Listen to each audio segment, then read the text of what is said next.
Hi, everyone. My name's Simon. Today I'll be talking about our work at D. Shaw Research and how it uses ML simulation and, of course, PyTorch.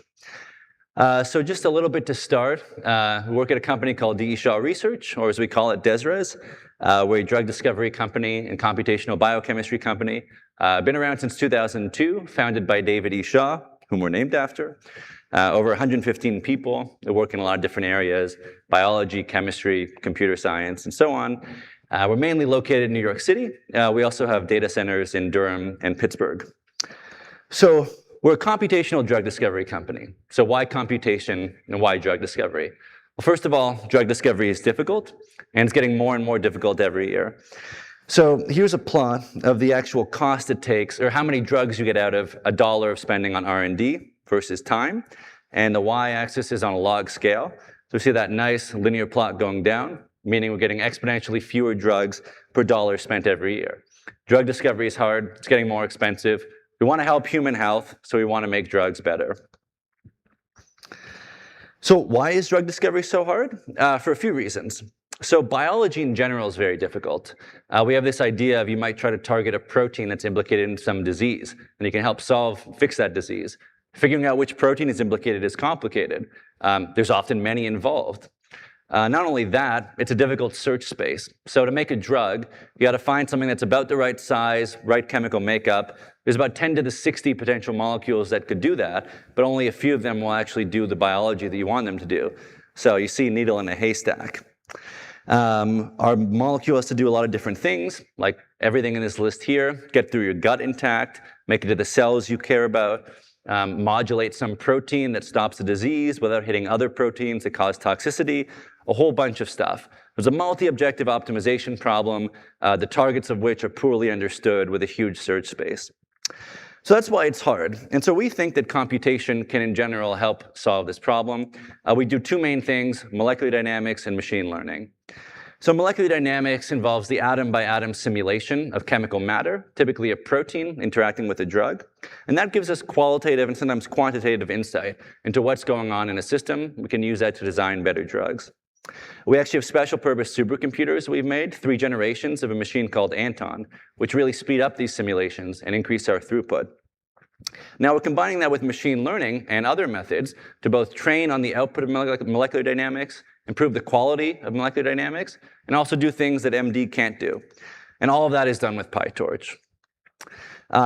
Hopefully, if we combine these in the right way, we can make previously undiscovered targeted therapeutics to treat disease. So I'll start with a little bit about Anton, our special-purpose supercomputer. So the takeaway is that this thing is extremely good, extremely fast. We've got 2 columns, different system sizes. One's about 250,000 atoms, one's about 1,000,000 atoms. If we use the top-end GPU of 2024, they'll take between 10 to 24 years to simulate 1 millisecond of chemical time. If we do it on Anton 3, our latest generation of supercomputer, it'll take between 6 and 9 days. So a huge speed up. And that allows us to see things that are biologically relevant on long chemical timescales that can help us to design better drugs. So where does ML come in? Well, ML can improve MD, molecular dynamics. One way in which they can do that is through ML force fields. So when we do a simulation, we usually calculate the forces on every atom. Those forces tell you the acceleration, which change the velocity, which change the positions.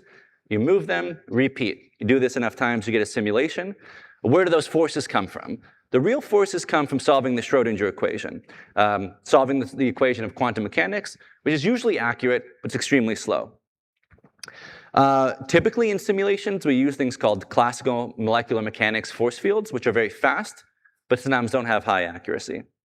So one thing we're working on is ML models. We call them ML force fields. We train them directly to quantum mechanics data, energies and forces. They can be more accurate than classical force fields while being much more fast than quantum mechanics. And we can use them to therefore run simulations that are more accurate. So now a little bit of detail about how we actually implement these things. So typically we use an equivariant graph neural network acting on a 3D point cloud. We use PyTorch Lightning for training. We have to set up our data set in a way that's maybe not common to other domains because it's pretty unique. We have things that we call subcomponents, which tell you, given a system, what kind of part of the system are we looking at to create a label like an energy or a force? So here's an example. You have two molecules that are interacting with each other.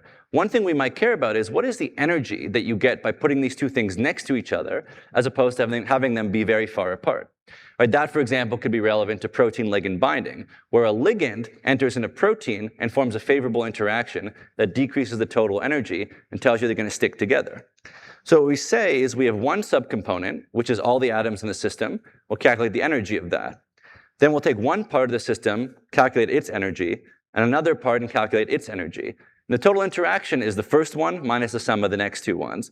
So this is a subcomponent atom ID and subcomponent sign kind of setup that we use for training these models. And that's very extensible. It means we can set up our data in whatever way we want to learn things about interactions of 2 components, 5 components, whatever. We can train our force fields like that. We use built-in AutoGrad from PyTorch to compute the forces on every atom. So if we have the energy of a system, we say, well, okay, how is that related to the forces that I was telling you about that act on each atom that tell you how the simulation goes? Well, that's the negative gradient of the total energy. So our model predicts the energy. We take the negative gradient of that. That's a force. And we fit to some training data, which has labels of forces as well. Sometimes we implement analytic gradients, and sometimes we actually write our own custom CUDA kernels for lower memory and faster speeds, and Avery will be talking about that at our booth tomorrow. MD can also improve ML, so the flow can go the other way. So for example, we might be interested in predicting something like permeability. What is the probability that a drug actually makes it out of your gut and into the bloodstream? On real drug discovery projects, we might have data for 100 compounds that we're working on, extremely low data regime. So we actually have found that we can better use this small amount of data by incorporating information from molecular dynamics simulations. So here's a plot of accuracy as a function of training set size, going from 50 to 100 to about 5,000 on the far right. And in purple is the model that we have trained on the data, plus trained on molecular dynamics data. Blue is trained only on the data. You can see that at large data set sizes, they reach the same value, but at low data set sizes, the MD involved data, the model that's trained on both the data and the MD does much better. And that's really important for our actual use cases. We use PyTorch, we use scikit-learn for basic models like random forests and things like that. We implement our ML models with PyTorch geometric, and we use open source models such as Chemprop for doing these things.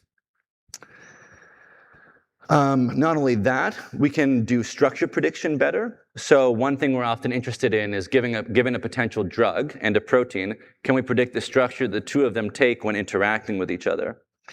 There are models out there like AlphaFold 3, Boltz 1, Boltz 2, but as everything in ML, they don't generalize well when you're testing on something that's far outside the training set. This plot basically just shows this. The further the higher the dissimilarity, the lower the accuracy. So we actually augment our training set of experimental structures with structures that we've generated computationally with MD data to hopefully improve generalizability. We use PyTorch, Lightning, BioPython, and MLflow, among other tools. We can also use MD to improve ML for LLMs. So we can make large multimodal data sets that include things like MD data, experimental data, papers, textbooks, things like that, to train a large foundation model to predict difficult properties of drugs. So here's MD, for example. We've also got some experimental data. We put it all into a token-based transformer, an LLM, and we can predict things like binding affinity, but also more difficult properties like biological pathway activity and metabolism. We use tons of open source platforms here. For example, Megatron, SGLang, Transformer Engine, and VLLM. And so this can actually lead to some really nice outcomes. So we have 4 drugs in clinical trials, including one that was named in the 2023 Molecules of the Year. And this was actually developed through MD by figuring out how we can target one protein without targeting another one that would lead to toxicity. So that's all we've got. We're hiring. You can look at the list of things that we have here, a lot of opportunities. Here's a QR code for staying in touch. Please take some swag that we have. We're trying to get rid of it. And please come to Avery's talk at our booth tomorrow. Thank you. For questions? I'll take a couple questions. Yeah.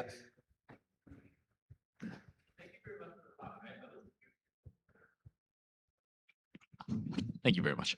Yeah, thank you very much for the talk. I was curious when you mentioned that you're using MD data in the language model or in these sort of like models themselves. How are you encoding it? Is there like a specific format that you're using? I've experimented with like knowledge graphs and different sort of Yeah. hierarchical, topological sort of. Oh, there's a format, all right. I have no idea what it is. Okay. I'm not working on it, but someone can tell you. Avery might be able to tell you if you ask him.